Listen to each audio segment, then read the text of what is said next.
Perkembangan sistem pendidikan nasional di Indonesia. Pendidikan merupakan salah satu indikator kemajuan bangsa. Bangsa yang maju dapat dilihat dari pendidikan yang diterapkannya, apakah sudah inovatif, kreatif, dan memenuhi tuntutan perkembangan zaman. Pendidikan akan mempengaruhi pola pikir masyarakat di suatu negara. Bangsa Indonesia merupakan bangsa yang peduli akan pendidikan masyarakat Indonesia. Hal ini dibuktikan dengan salah satunya tujuan bangsa Indonesia yang tertuang dalam Undang-Undang Dasar 1945, yaitu mencerdaskan kehidupan bangsa. Seiring dengan perkembangan zaman, tentunya di Indonesia memiliki berbagai perkembangan dalam dunia pendidikan. Pendidikan yang ada saat ini tentu berbeda dengan pendidikan yang ada pada zaman terdahulu. Namun, adanya pendidikan terdahulu merupakan pionir bagi pendidikan sekarang. Pada masa penjajahan Belanda, pada tahun 1607, berdiri sekolah pertama di Ambon yang didirikan oleh VOC. Pembelajaran yang diberikan hanya membaca dan menulis. Pada tahun 1854, beberapa bupati mendirikan sekolah-sekolah kabupaten, tetapi hanya untuk mendidik calon-calon pegawai. Kemudian, pada tahun 1854 itu juga didirikan Sekolah Bumi Putra yang hanya mempunyai 3 kelas. Rakyat hanya diberikan pelajaran membaca, menulis, dan berhitung.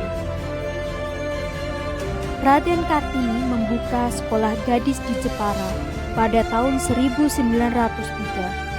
Raden Ajeng Kartini berjuang untuk melepas kaum wanita dari belenggu-belenggu adat istiadat yang membatasi kebebasan emansipasi wanita agar dapat meningkatkan kedudukan dan derajat wanita. Kebangkitan bangsa Indonesia ditandai dengan perubahan pola pikir besar oleh Dr. Sutomo pada tanggal 20 Mei 1908 yang sekarang diperingati sebagai Hari Kebangkitan Nasional. Berawal dari kebangkitan nasional, bangsa Indonesia sudah mulai sadar akan pentingnya kemerdekaan, termasuk kemerdekaan memperoleh pendidikan.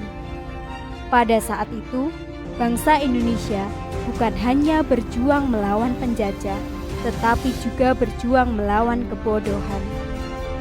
Ki Hajar Dewantara dikenal sebagai pelopor pendidikan di Indonesia. Pada tahun 1922, Ki Hajar Dewantara mendirikan Taman Siswa di Yogyakarta. Taman Siswa hadir sebagai jiwa rakyat untuk merdeka dan bebas.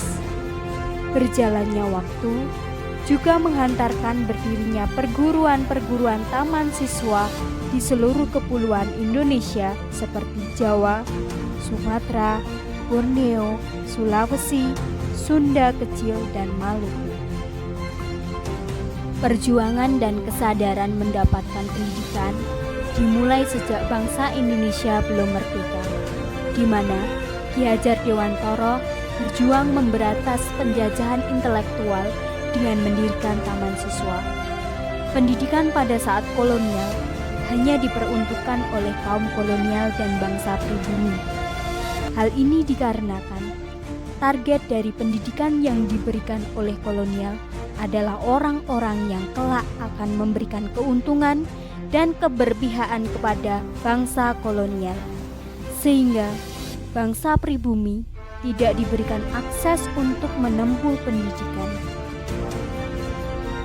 Ki Hajar Dewantara sebagai pelopor kaum pribumi yang telah diberikan akses pendidikan oleh bangsa kolonial, beliau memperjuangkan pendidikan kaum pribumi dengan mendirikan taman siswa.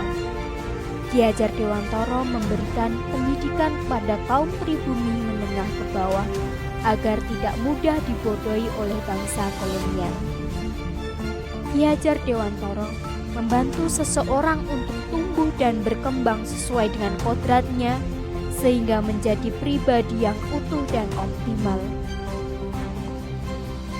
Ki Hajar Dewantara mengemukakan 3 asas yang sampai dengan saat ini tetap menjadi pegangan di sistem pendidikan nasional Indonesia, yaitu ing ngarsa sung tulodo, ing madya mbangun karsa, tutwuri handayani.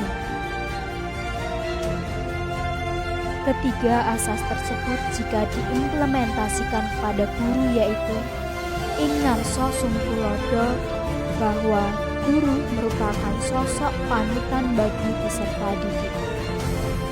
Ing madya mbangun karsa dapat diimplementasikan bahwa guru ketika di tengah-tengah peserta didik memberikan dorongan, motivasi agar peserta didik lebih kreatif, inovatif dalam menghadapi perkembangan zaman.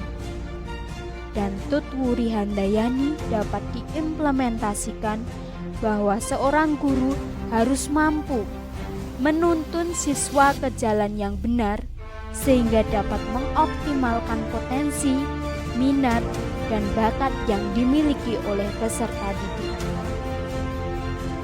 Salah satu tujuan nasional bangsa Indonesia yaitu mencerdaskan kehidupan bangsa, sehingga dalam membuat seorang individu untuk tumbuh dan berkembang sesuai dengan kodratnya dengan cara mengimplementasikan ketiga asas Ki Hajar Dewantara, yaitu dengan memberikan contoh dan teladan yang baik kepada peserta didik, memberikan semangat dan dorongan, serta menuntun peserta didik ke jalan yang benar.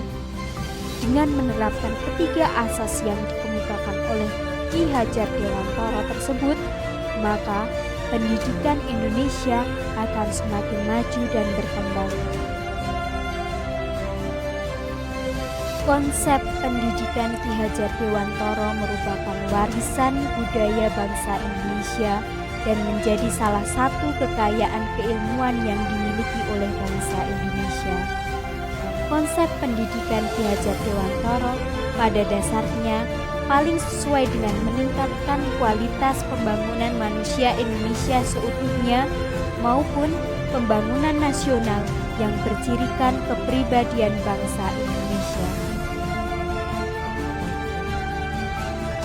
Sebagai calon seorang guru harus mampu menuntun peserta didik sesuai dengan keunikan dan karakteristik setiap peserta didik, sehingga peserta didik dapat tumbuh dan berkembang sesuai dengan kodratnya seperti apa yang dikemukakan oleh Ki Hajar Dewantara.